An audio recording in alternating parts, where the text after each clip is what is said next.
ಬಾಗಲಕೋಟೆ ಜಿಲ್ಲೆಯ ನಮ್ಮೆಲ್ಲರ ನೆಚ್ಚಿನ ನಾಯಕರು, ಹಿರಿಯರು, ಅನುಭವಿಗಳು ಈ ಜಿಲ್ಲೆಯಲ್ಲೇ ಎಲ್ಲ ಅಧಿಕಾರವನ್ನು ಇವತ್ತು ಗ್ರಾಮೀಣ ಮಟ್ಟದಿಂದ ಬಂದು ಗ್ರಾಮ ಪಂಚಾಯಿತಿ ಮಟ್ಟದಿಂದ ಅವರ ರಾಜಕೀಯ ಜೀವನವನ್ನು ಪ್ರಾರಂಭ ಮಾಡಿ ಇವತ್ತು ಈ ನಾಡಿಗೆ, ನಮ್ಮ ಜಿಲ್ಲೆಗೆ ಒಬ್ಬ ಹಿರಿಯ ಜೀವಿ ಎನಿಸ್ಕೊಂಡು, ಹಿರಿಯ ರಾಜಕಾರಣಿ ಎನಿಸ್ಕೊಂಡು ಪ್ರಾಮಾಣಿಕತೆ ಮತ್ತು ನಿಷ್ಠೆಯಿಂದ ಇವತ್ತು ಒಬ್ಬ ಅಪ್ಪಟ ಇವತ್ತು ಜನರ ಸೇವಕನಾಗಿ ಇವತ್ತು ಸೇವೆಯನ್ನು ಸಲ್ಲಿಸಿರುವಂಥ ನಮ್ಮೆಲ್ಲರ ನೆಚ್ಚಿನ ನಾಯಕರು, ಹಿರಿಯರಾದಂಥ ಸನ್ಮಾನ್ಯ HY ಮೇಟಿ ಸಾಹೇಬರು ಇವತ್ತು ನಿಮ್ಮನ್ನು ಬಿಟ್ಟು ಅಗಲಿದ್ದಾರೆ.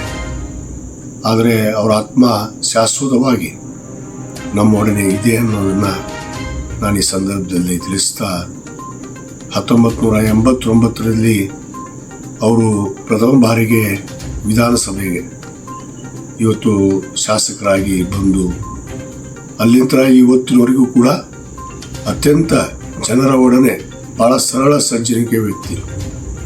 ಎಲ್ಲ ಕಿರಿಯನಿರಲಿ ಹಿರಿಯನಿರಲಿ ಸಮಾನವಾದ ಗೌರವವನ್ನು ಕೊಟ್ಟು ಇವತ್ತು ಈ ಜಿಲ್ಲೆಗೆ ಒಬ್ಬ ಮಾದರಿ ರಾಜಕಾರಣಿಯಾಗಿ ಇವತ್ತು ಅಜಾತ ಶತ್ರುವಾಗಿ ಇವತ್ತು ನಡೆದಂಥದ್ದು. ಸಹಜವಾಗಿ ಪಕ್ಷದಲ್ಲಿ ವಿರೋಧ ಇರ್ತಾವೆ, ವಿರೋಧ ಪಕ್ಷದವರು ವಿರೋಧ ಮಾಡ್ತಾರೆ.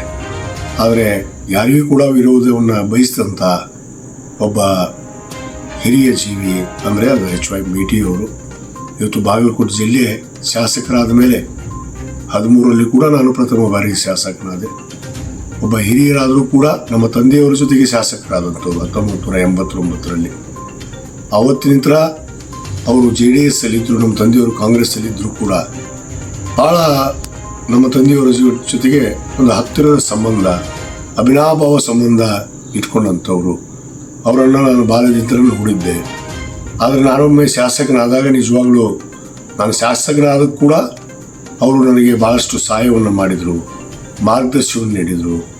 ಇವತ್ತು ಅವರಿಂದಲೇ ನಾನು 2ನೇ ಬಾರಿ ಕೂಡ ಈ ಜಿಲ್ಲೆಯಲ್ಲಿ ಶಾಸಕನಾಗಿದ್ದೇನೆ.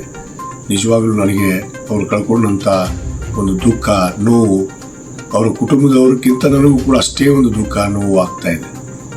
ಆದರೆ ಇವತ್ತು ಅವರನ್ನು ಕಳ್ಕೊಂಡಿರುವಂಥ ನಮ್ಮ ಜಿಲ್ಲೆ ಇವತ್ತು ನಿಜವಾಗ್ಲೂ ಬರಡಾಗಿದೆ, ಒಬ್ಬ ಹಿರಿಯ ನಾಯಕನನ್ನು ಕಳ್ಕೊಂಡು. ಆದರೆ ಅವರ ಆತ್ಮ ನಮ್ಮೊಡನೆ ಇದೆ, ನಮ್ಮೊಡನೆ ಇರುತ್ತೆ ಅನ್ನೋ ಒಂದು ಭರವಸೆಯನ್ನು ನಾನು ಈ ಸಂದರ್ಭದಲ್ಲಿ ಪಡಿಸಿ ಇವತ್ತು ಅಭಿವೃದ್ಧಿ ದಿಶೆಯಲ್ಲಿ ಕೂಡ ಇವತ್ತು ಬಾಗಲಕೋಟೆಗೆ ಮೆಡಿಕಲ್ ಕಾಲೇಜನ್ನು ಆಗಲೇಬೇಕು ಅಂತೇಳಿ ನಮ್ಮ ನಾಯಕರು, ನೆಚ್ಚಿನ ಮುಖ್ಯಮಂತ್ರಿಗಳಂಥ ಸಿದ್ದರಾಮಯ್ಯ ಸಾಹೇಬ್ರ ಹತ್ರ ಇವತ್ತು ಕಳಕಳಿಯಿಂದ ಆ ಒಂದು ಮೆಡಿಕಲ್ ಕಾಲೇಜನ್ನು ಮಂಜೂರಾತಿ ಮಾಡಿಸಿದರು. ತದನಂತರ ಇವತ್ತು ತಿಮ್ಮಾಪುರ ಏತ ನೀರಾವರಿಯನ್ನು ಮಾಡೋದ್ರ ಮುಖಾಂತರ ಇವತ್ತು ರೈತರಿಗೆ ನ್ಯಾಯವನ್ನು ಒದಗಿಸುವಂಥ ಕೆಲಸ ಮಾಡಿದರು. ಅನೇಕ ಜನಪರವಾದ ಅಭಿವೃದ್ಧಿ ಕೆಲಸಗಳನ್ನು ಅವರು ಸಂಸದರಾಗಿ, ಶಾಸಕರಾಗಿ, ಸಚಿವರಾಗಿ ಇವತ್ತು ಮಾಡಿದ್ದಾರೆ ಅನ್ನೋದಕ್ಕೆ ಭಾಳ ನನಗೆ ಹೆಮ್ಮೆ ಅನಿಸುತ್ತೆ. ಅಂಥ ನಾಯಕರು ಇವತ್ತು ನಮ್ಮ ಒಡನೆ ಇಲ್ಲ.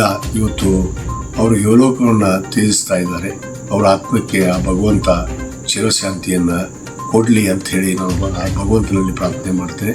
ಮತ್ತು ಅದೇ ರೀತಿ ಅವರ ಕುಟುಂಬದ ಎಲ್ಲರಿಗೂ ಕೂಡ, ಅವರ ಧರ್ಮಪತ್ನಿಯಾದಿಯಾಗಿ ಅವರ ಮಕ್ಕಳು, ಹಿರಿಯ ಮಗ ಮಲ್ಲಿಕಾರ್ಜುನ್ ಮತ್ತು ಬಾಯಕ್ಕ ಮತ್ತು ಉಮೇಶಿಗೆ ಆ ಭಗವಂತ ಅವರಿಗೆ ಅದನ್ನು ಮಾಡಿಸುವಂಥ ಶಕ್ತಿ ಕೊಡಲಿ.